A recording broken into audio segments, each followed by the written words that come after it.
Hello, all. So, I'm not sure that this is being seen, so I'm just going to do a quick um, share of this, and then we're going to get going.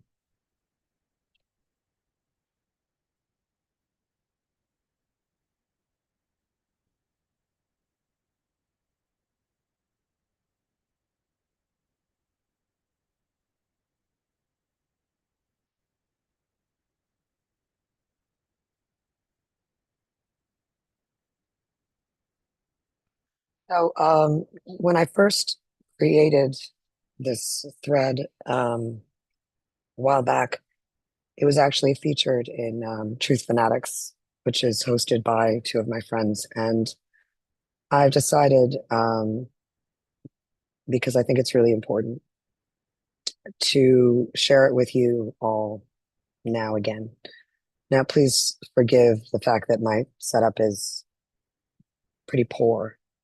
Um, I was hoping that after the storms, I would be able to, um, pardon me for a moment. I was hoping that after the storms, I would be able to use funds from insurance to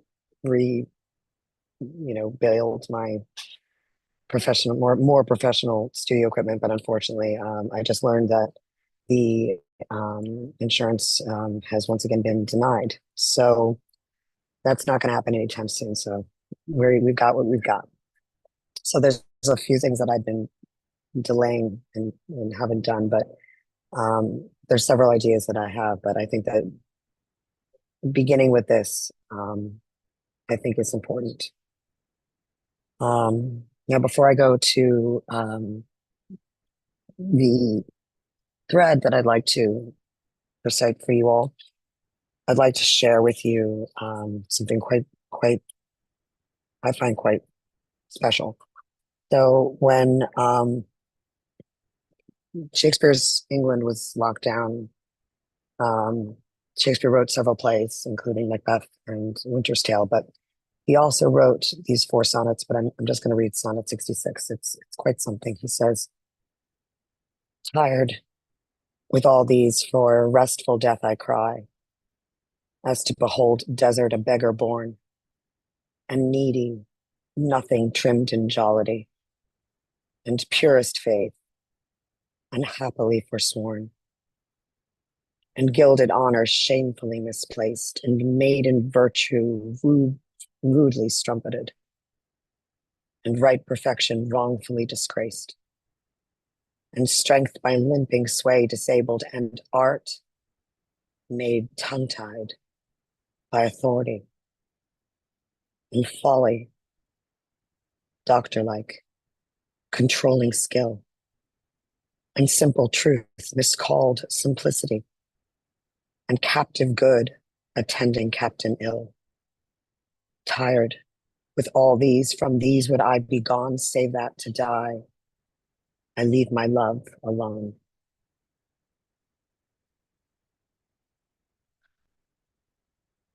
I've said before that this is not the first time such things has happened. So with that, the what I'm sharing with you is going to be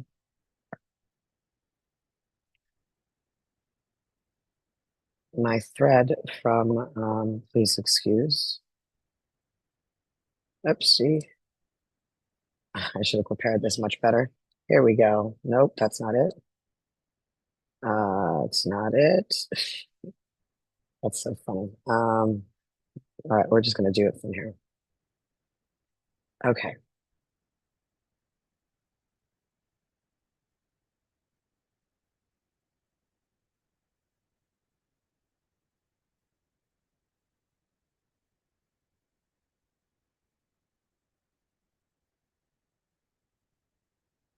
Of course, I have to do this again. I did have this set up. I apologize. Things are a little bit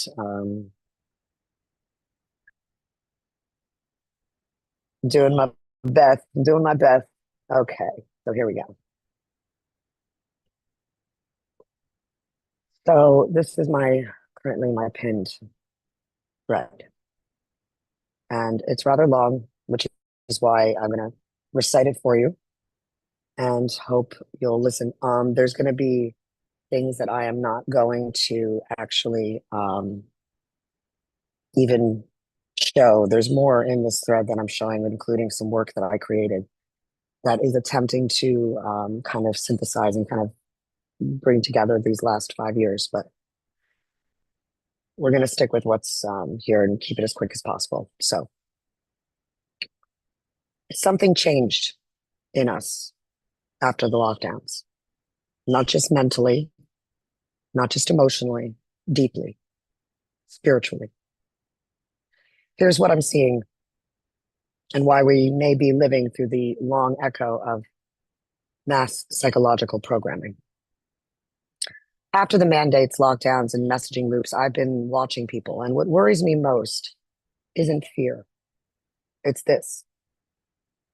People no longer seem moved to act just because something is good, only if it is effective, impactful, or productive.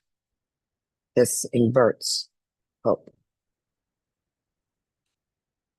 Rather than hope being relational and personal, it's mechanized, institutionalized, made into something determined by system.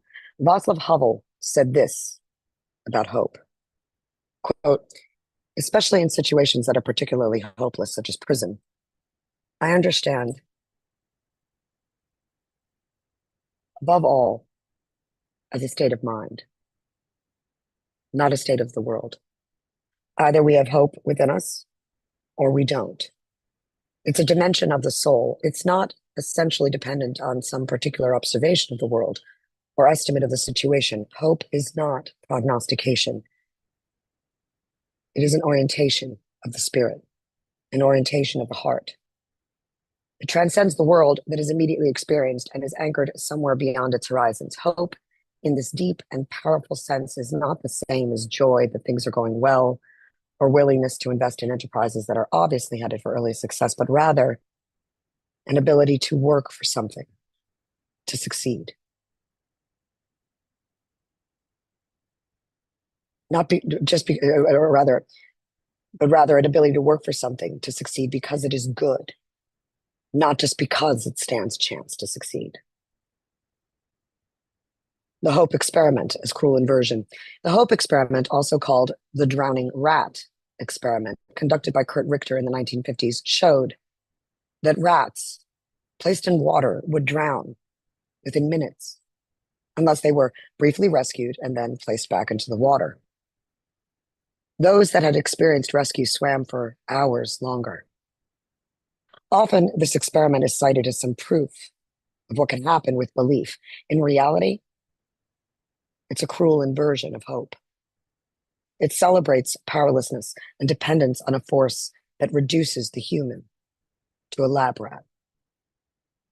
Kurt Richter's so-called hope experiment is often cited as testament to the endurance of hope. But look closer. It's something much darker. Rats were left to drown. Just before death, they were rescued, then returned to the water, and they swam longer. In fact, they swam 60 hours.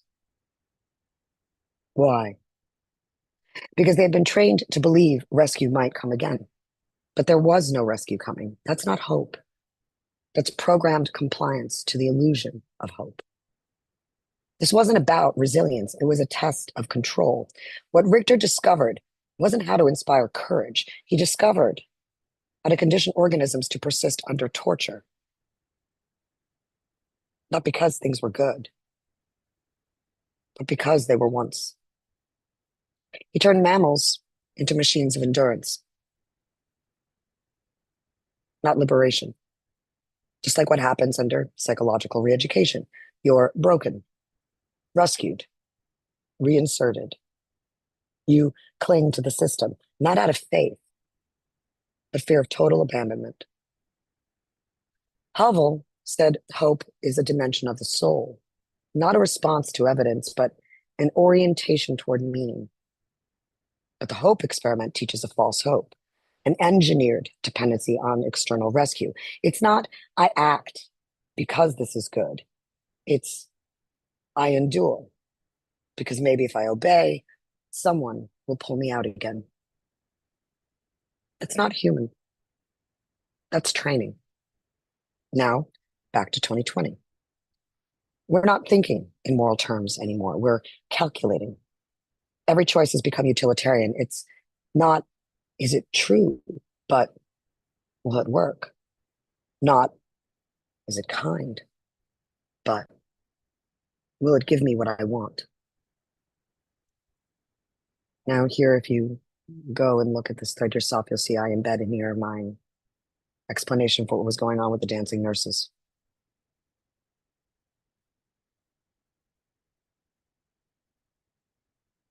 I'm going to repeat that again. Think about what we're seeing now that's very similar. Once again, a lot of it having to do with Pharmakon. Now back to 2020, we're not thinking in moral terms anymore. We're calculating. Every choice has become utilitarian. Not is it true, but will it work? Not is it kind, but will it give me what I want? Václav Havel explained how a folk realist or post-totalitarian system operates, and how the invocation of empty phrases and the dictatorship of the ritual inverts reality so that rather than a regime being served by ideology, ideology in fact rules it. This places all of us inside that brutal experiment Richter, while at Harvard, called hope. This is more than simply recent history or what some call priming or propaganda. There's much more going on here. This isn't just a philosophical shift. There's neuroscience behind it. Lockdowns, chronic fear, and social pressure change the brain. Prefrontal cortex, morality, empathy, underperforms. Stress shrinks the hippocampus. Right brain, where intuition and connection lives, is silenced. According to USA Facts, CDC data shows that at least one dose was taken by 81 to 85% of US adults. And fully vaccinated are 74% nationally. And most of these people received the mRNA-based vaccines, Pfizer or Moderna. Thus, a majority of the adult US population, approximately 200 million people, received at least one mRNA dose. Evidence of interhemispheric brain disruption within the corpus callosum. Here is one of the clearest peer-reviewed papers showing structural and connectivity changes involving the corpus callosum following mRNA vaccine administration. In 2022, quote, reversible cytotoxic lesion of the corpus callosum following SARS-CoV-2 mRNA vaccine administration, a finding to be aware of, published in the Neuroradiology Journal. A key finding. The authors report cases of cytotoxic lesions in the splenium of the corpus callosum, a region essential for communication between brain hemispheres following mRNA vaccination. These were linked to possible immune-mediated inflammation and disruption of the blood-brain barrier, as described as transient, but clinically significant. Quote, the corpus callosum lesion is associated with transient disconnection symptoms, confusion, speech inhibition, or memory fog, suggesting interhemispheric signal disruption. This is a documented neural event that aligns with reports of brain fog, disorientation, or altered perception following vaccination. It demonstrates a mechanism for altered interhemispheric integration. The most discussion around vaccines focus on immune or cardiac side effects, but this paper shows that neurological structure and coordination, especially between hemispheres, right-left integration, can be temporarily impaired. This supports my thesis that we are witnessing not just psychological effects of lockdowns, but possible biocognitive disruption to the seat of intuitive, empathic, and symbolic processing, right hemisphere, being overridden by the procedural, left hemisphere, caused by the mandates and mass mRNA vaccination. Most post mRNA vaccines show subtle but incredibly impactful neurological shifts. But the bigger shift is in how we relate to life itself. The repetitive messaging compounded by the aftermath altered how our brains and our hearts operate relationally as human beings, individuals, and autonomous and spiritual beings. We became procedural, optimized, performative. And now I see something worse. Even religion is being absorbed into this mindset. Faith as brand, prayer as performance, God as algorithm. What we're witnessing may be the psychological fallout of what Joost Meerloo called menticide, the killing of the inner voice through repetition, shame, isolation, and fear. As Havel warned, we're being trained to live within the lie, where inner truth is no longer the compass, compliance is. And here's the thing, you can't legislate your way back to being human. You can't optimize the soul. You have to remember who you are from the inside. I believe the only way back is through beauty, prayer, story, courage, relationship, and truth, not simply facts. The kind of truth that costs something. If the brain is fractured and the heart is hardened, maybe healing starts with reclaiming our why, not what works, but what is right.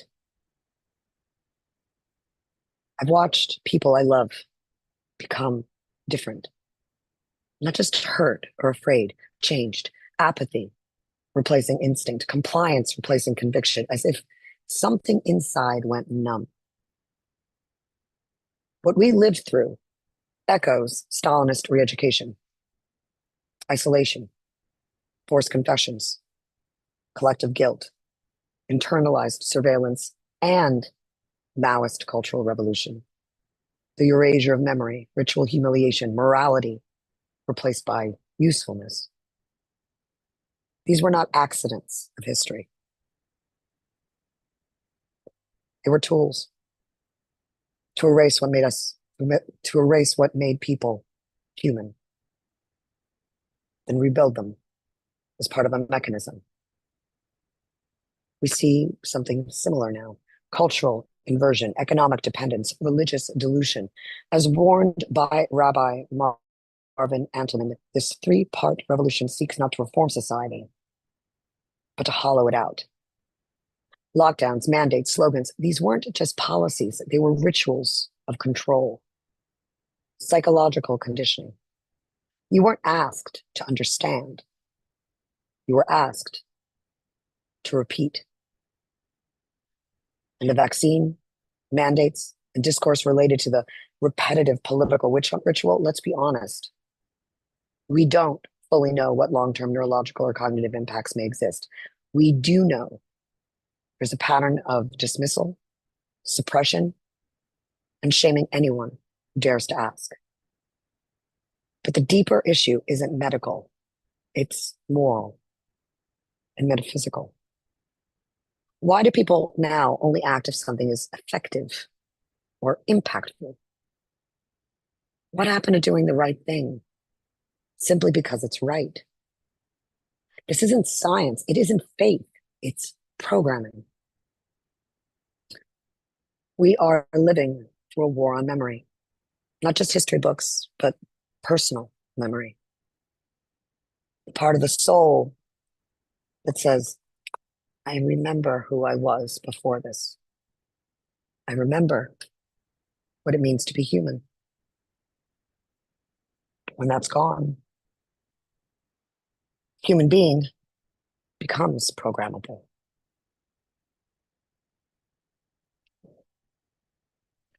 There's an ancient enemy that always attacked memory, not through erasure, but holes, not by burning books, but by burning your trust in your own recall. You were not told what to think. You were told to doubt you ever thought it in the first place. It burns the bridges between thoughts. It doesn't erase memory. It makes memory untrustworthy, like a prion disease, a spongiform encephalopathy. It doesn't destroy the brain all at once. It punches tiny, almost invisible holes. And when there are enough holes, you're still thinking. The thought itself is leaking. You no longer know whether your conviction was ever yours. You no longer trust the feeling that once told you this is wrong. You still speak, but you don't remember why. This is not just metaphor, it's method. A true bioweapon doesn't explode, it dissolves identity from within. It mimics the machinery of thought while severing its soul. What is a spongiform weapon? In biology, spongiform diseases like Creutzfeldt-Jakob or mad cow disease create voids in brain tissue. Not destruction, but absences. They leave behind a brain that looks whole, but cannot hold coherence. What if that's what's happening psychologically, spiritually? What if we are looking at a cultural prion, a mimetic disease, where fear, manipulation, and engineered crisis act like pathogens of consciousness, leaving behind societies that still speak, vote, worship, but no longer remember who they are? What we're seeing isn't just psychological or just neurological, it's a double assault. The body is destabilized, as shown in disruptions to brain connectivity and sensory motor emotional integration. The psyche is reprogrammed through fear, repetition, isolation, and moral inversion. Youst Mirlu warned of this exact configuration. Quote, the totalitarian slave is made not just by chains on the body, but by breaking the trust between heart and mind, until one cannot tell if the voice inside is theirs or the regime's. It's the same perversion we see when propaganda mimics poetry, rituals mimic prayer, compliance mimics conscience, and in the end, that Harvard Hope experiment with rats didn't prove our strength. It exposed our vulnerability to control, to engineer memory, to betrayal disguised as salvation. And when memory is weak, morality collapses. You don't remember how to recognize beauty. You don't remember what love felt like unfiltered by fear. You don't remember what courage cost. That's the battlefield now. The war on memory, Torah's hidden warning, and why it matters to everyone with a soul. In Torah, which is the 5 books of Moses, Genesis, Exodus, Leviticus, Numbers, Deuteronomy, memory is sacred. Not just a personal tool, a divine command. Zachor, remember. You'll find it echoed in the Hebrew Bible and in the Christian Old Testament alike. To remember is to anchor yourself to truth, to covenant, to God's moral order, to natural law, to remember what is good, to protect the sacred, to value life, to know you are essential, to not reduce his creations to simply something useful, to not build without memory, to not weep for the fallen brick in the tower while ignoring the value of a human being for the, quote, greater good. The ancient enemy of memory.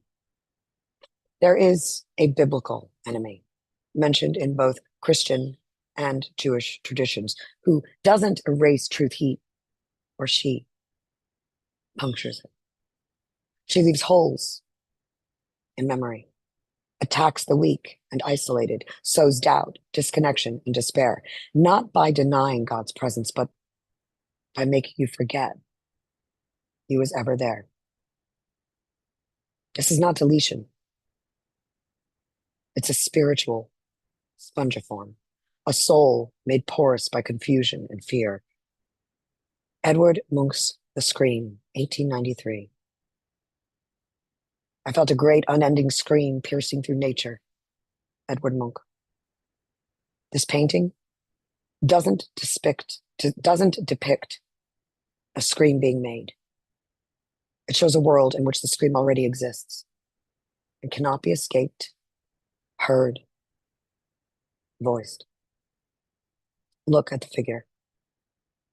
No eyes, no voice, just an open mouth and silent terror. The sky bleeds, the bridge warps, and the soul dissolves. The world hasn't ended, but reality itself has been punctured. How the scream mirrors the spiritual spongiform. The figure is still there, but identity has collapsed. There is no anchor to reality. Even the ground seems to melt. The scream is not just out there, it's inside, echoing through a fragmented inner world. This is what the ancient enemy does. He doesn't burn the memory. He dissolves your connection to it till you no longer know if the scream came from you or the sky. In Jewish thought, this is the realm of the Keliput, husks. In Christian mysticism, you might think of it as form without spirit, law without love, ritual without Christ. It's what happens when truth is gutted and only the shell remains. The answer, Zachor, remember. We fight this not with slogans or power or even proof, but by remembering who we are, what we were made for, the covenant that holds when the world forgets. Because when memory is whole, the soul is connected, and a connected soul cannot be ruled. But memory must be more than personal and must be embodied in story, in symbol, in image, in music, in architecture, in journalism. Because the war on memory isn't just internal, it's also visual, cultural, ritual. And the enemy didn't just come for your conscience, came for your imagination, came to make truth unrecognizable. Enter false illumination or awakening to socialist consciousness or soak reality. It has many names. It is very old. You've seen it, though you may not have known its name. How it appears today? The dancing nurses, Dangxing, or party spirit in Chinese. The murals, the statues, the posters. Strong bodies, clean lines, happy workers, utopian cities, cold, collective symbols of destruction of the beautiful. Socialist realism was the official art of totalitarian regimes, Soviet, Maoist, Hitlerian, and others. Its root is an inversion of Sokyos, relation. It wasn't just style, it was strategy. Its purpose? To reshape reality by erasing the inner world, by obscuring and making the individual's relation to the outer unthinkable. A total introversion. Socialist realism declared war on ambiguity, inner struggle, the sacred, the surreal, the soul. It replaced them with a visible, usable, obedient world. A world where only the measurable could be trusted and only the collective could be loved. It was the aesthetic of spiritual conversion, not kill the old self, but replace it. We've seen this pattern before. The Great War broke the world. The Great Leap Forward shattered tradition. The Great Reset redefines the human. Then comes the Great Narrative, the New Gospel, and its visual catechism. This is what good looks like. Socialist realism is not just art. It's a substitute religion, a gospel without God, a covenant without memory. It saves, but only if you forget who you are. The linguistics may change, but the inversion of Sokios, the bonds between people, is the anchor. All critical theory is rooted in this aesthetic. Reconstruction through rupture. Theory becomes doctrine. Doctrine becomes language. Language becomes a method of control across the system. And this isn't just academic, it's neurological. When language itself is recoded, the brain cannot form stable meaning across its hemispheres. Like in spongiform disease, the tissue is there, but the signal doesn't pass through. You remember the word, but you forget what it meant. Stoic realism is critical theory in form. Socialist realism and critical theory are not opposites. They are two expressions of the same campaign, a coordinated assault on memory, conscience, and imagination. This is how the enemy advances in the war on memory, through the great narrative. And this assault is both literal and figurative, equally real in symbol and speech, equally important in our defense of humanity. Stoic realism reshapes what we are allowed to see, read, and watch. Critical theory reshapes what we are allowed to say, believe, and think about what we see. Together, they form a total system. Stoic realism is critical theory's assault on the right hemisphere, where image, intuition, empathy, and myth live. Critical theory is Stoic realism rendered through the left hemisphere, where language, categorization, and ideological enforcement take root.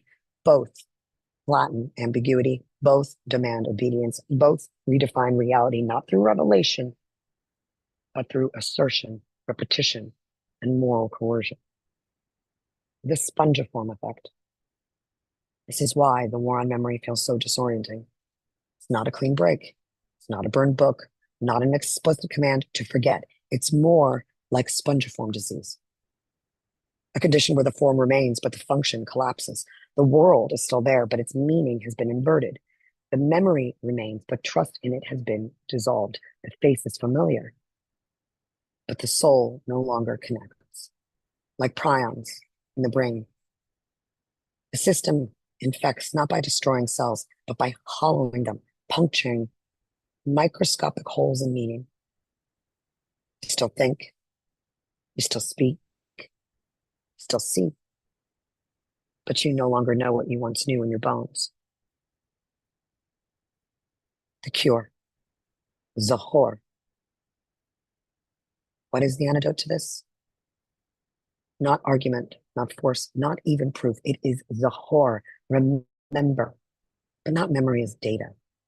Memory as covenant. Memory as embodied truth. Memory as relational wholeness, where soul, story, and symbol are united. Zahor is not nostalgia. It is the art of war. A return to meaning that precedes ideology. The artistic antidote. Romantic surrealism, where Stoic realism programmed obedience through sanitized images and postmodern theory deconstructed art from science and science from spirit. Romantic surrealism breaks the spell. It doesn't just resist. It reunites what was divided.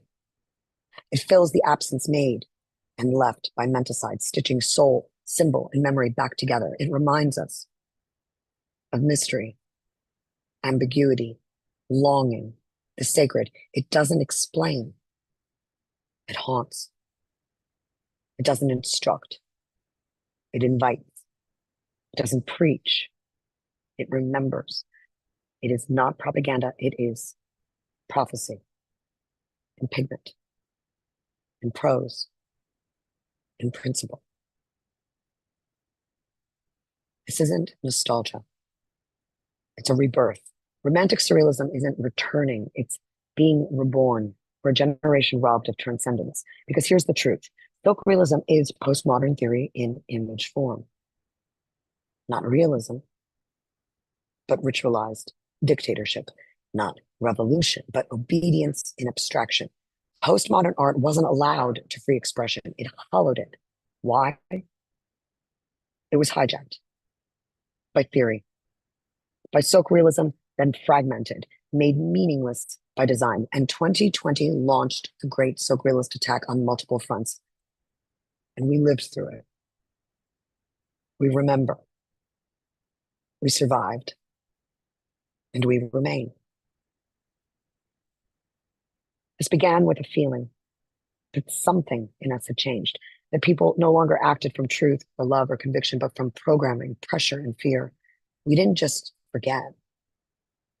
We were taught to forget. Not all at once, but whole by whole, until memory leaked meaning and conscience could no longer speak its own voice. And yet we remember. Through fractured dreams, through art that doesn't obey, through words we cannot forget even when we're told to, through beauty that makes no sense to the system. We remember who we are, not because they let us, but because we never truly forgot. This thread was never about history. It was about return to mystery, to soul, to meaning that precedes ideology, to the sacred art of war. Zahor.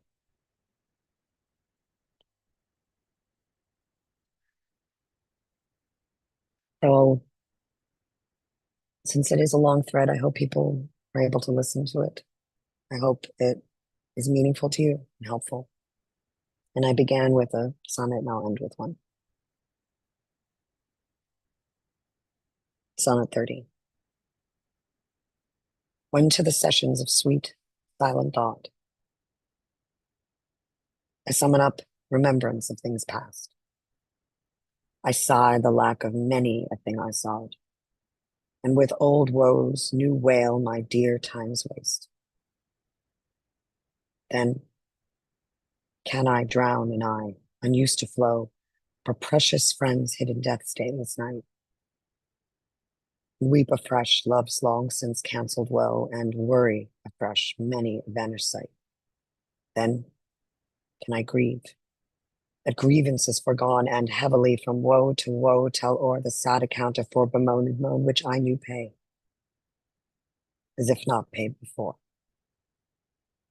But if the while I think on thee, dear friend,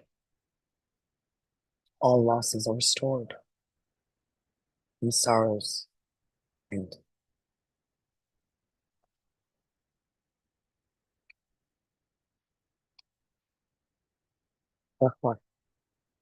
Thanks for listening.